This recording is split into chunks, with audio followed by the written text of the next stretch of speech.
सुप्रभात प्यारे बच्चों। मैं रितु शर्मा, हिंदी अध्यापिका, DAV police public school Kurukshetra की ओर से हिंदी की ऑनलाइन कक्षा में आप सभी का स्वागत करती हूँ। आशा करती हूँ कि आप सभी सकुशल व स्वस्थ होंगे। हमने अपनी पिछली कक्षा में पाठ 8 पढ़ा था, टपके का डर। आज हम करेंगे भाषा अभ्यास पाठ 8 टपके का डर। सबसे पहले आपको अपनी पुस्तिका पर दिन और दिनांक लिखना है। उसके बाद कार्य आरंभ करना है। सुंदर लिखावट में कार्य को करना है। प्रश्न 1, पाठ टपके का डर में से कर्ता कारक के 3 उदाहरण छांटकर लिखिए। कर्ता कारक क्या होता है? कर्ता कौन होता है? कि काम को करने वाला। अब आपको वाक्य क है, इसमें दिया हुआ है, दादी ने पोते को उस ओर सुला दिया जहां पानी नहीं टपक रहा था।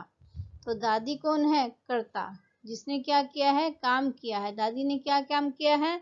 कि पोते को दूसरी ओर सुला दिया है। हमें जो है पाठ में से ऐसे ही जो है वाक्यों को छांटना है। जैसे दादी उसे खूब कहानियां सुनाती थी। दादी ने पोते की हिम्मत बंधाई। पंडित जी ने कुछ ऐसा ही इशारा किया था। इन वाक्यों में दादी ने, पंडित जी जो है कर्ता कारक के उदाहरण हैं। प्रश्न संख्या 2, नीचे दिए गए वाक्यों को बोल बोल कर पढ़िए।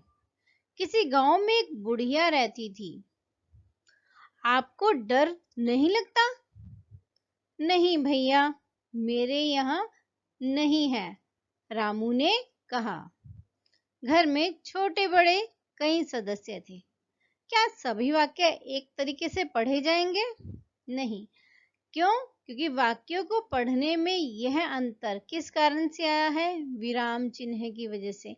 विराम चिन्ह का क्या अर्थ होता है? कि वह चिन्ह जो हमें बताते हैं कि वाक्य में यहाँ पर हमें रुकना है, यहाँ पर जो है वह प्रश्न सूचक आएगा, या जो है विराम पूर्ण विराम आएगा, अल्प विराम आएगा, या उद्धरण का चिन्ह आएगा।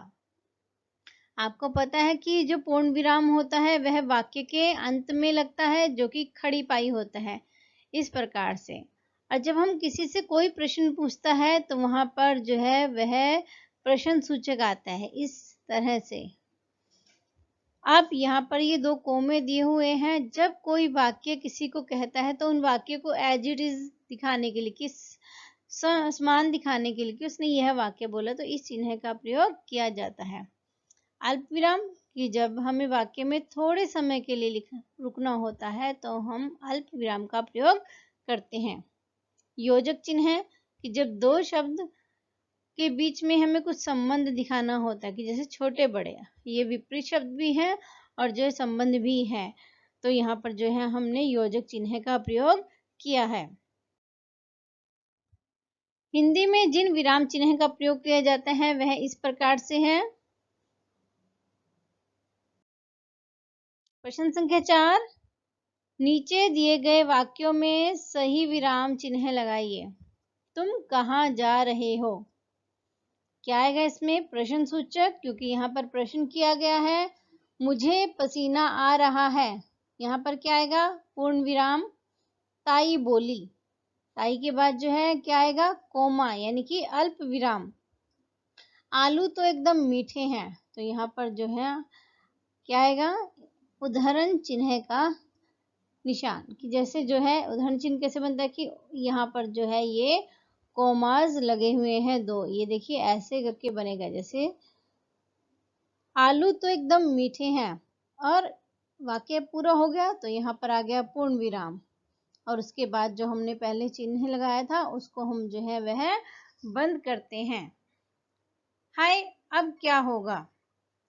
यहाँ पर क्या आएगा? विस्मय आदि बोधक का चिन्ह है। विस्मय आदि बोधक क्या होता है? कि जब हम जो है किसी को आश्चर्य होता है, कि कोई बात सुनकर हमें हैरानी होती है, तब हम इसका प्रयोग करते हैं। कि जो खड़ी पाई होती है उसके नीचे जो है हम एक बिंदी लगा देते हैं, तो उस चिन्ह को बोलते हैं कि विस्मय आदि बोधक। अब क्या होगा? तो यहाँ पर क्या आएगा? प्रश्न सूचक चिन्ह है। प्रश्न संख्या 5, नीचे दिए गए वाक्यों में मोटे काले शब्दों के विलोम शब्द लिखने हैं। विलोम शब्द यानी कि विपरीतार्थक शब्द, उल्टे शब्द। सूरज निकलते ही डैश छट गया और प्रकाश फैल गया, तो प्रकाश का विलोम शब्द क्या होगा? अंधेरा। भगवान के लिए डैश और रंग एक समान है, राजा और रंग। प्यार से दुश्मन भी डैश बन जाते हैं, दोस्त। परेशान होने पर आसान काम भी मुश्किल लगता है। प्रश्न संख्या 6, नीचे दिए गए शब्दों के लिए दो दो पर्यायवाची शब्द छांटकर लिखिए। अंधेरा, अंधकार, तम, आकाश, अंबर, गगन। वर्षा, बरसात, बारिश, फूल, सुमन, पुष्प। प्रश्न संख्या 7, नीचे दिए गए वाक्यांश के लिए एक शब्द छांटकर लिखिए। जो ईश्वर में विश्वास रखता है उसे हम क्या कहते हैं? आस्तिक। जिसका मूल्य बहुत अधिक हो, बहुमूल्य। जिसे कहा ना जा सके, अकथनीय। सप्ताह में एक बार होने वाला, साप्ताहिक। यहाँ पर ध्यान देंगे कि साप्ताहिक है, साप्ताहिक नहीं है। जिसको भय ना हो, निर्भय। प्रश्न संख्या 8, निम्नलिखित जातिवाचक संज्ञाओं के लिए व्यक्तिवाचक रूप लिखिए। यानी कि हमने इसके लिए जो है व्यक्तिवाचक रूप लिखने हैं। जानवर, जानवर जो है जातिवाचक है, शेर, हाथी। महिला, लक्ष्मीबाई और कल्पना चावला। आपने कल्पना का नाम सुना है? सुभाष चंद्र बोस, बिरसा मुंडा। ये दोनों क्या है? यह जो है पुरुषों के नाम हैं। सब्जी, सब्जियों के नाम लिखने हैं आपको। प्रश्न संख्या 9, निम्नलिखित शब्दों के लिए दो दो विशेषण लिखिए। शेर, शेर के लिए विशेषण क्या होगा? खतरनाक, खूंखार। झोपड़ी, टूटी फूटी, छोटी। जंगल, घना, बड़ा। कुम्हार, मेहनती, ईमानदार। पुत्र, आज्ञाकारी, अच्छा।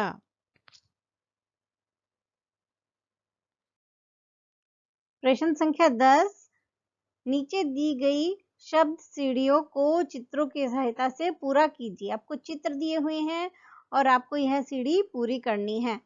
खिड़की, पालकी, पालक, सड़क, सबक। नमक, पलंग, पतंग।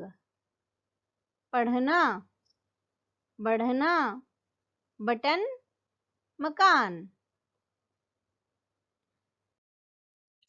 इस चित्र को देखकर आपको अनुच्छेद लिखना है कि इस चित्र में क्या क्या कार्य हो रहा है। यह किसी गांव का दृश्य है जहां जोरों की बारिश हो रही है। एक आदमी बरसाती ओढ़े कहीं जा रहा है। देखिए, इस आदमी ने जो रेनकोट डाला हुआ है उसको बोलते हैं बरसाती।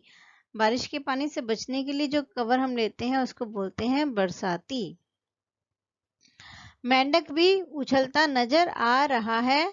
एक प्यारी सी बच्ची बहते जल में कागज की जो है कश्ती बहा रही है, तो थोड़ी दूरी पर एक बालक पानी में उछल कूद कर रहा है। दूर एक व्यक्ति बारिश के पानी से बचने के लिए जो है पेड़ के नीचे खड़ा है और एक वृद्ध व्यक्ति छाता लेकर जो है अपने घर की ओर जा रहा है। मोर काले बादल देखकर पंख फैलाकर नाच रहा है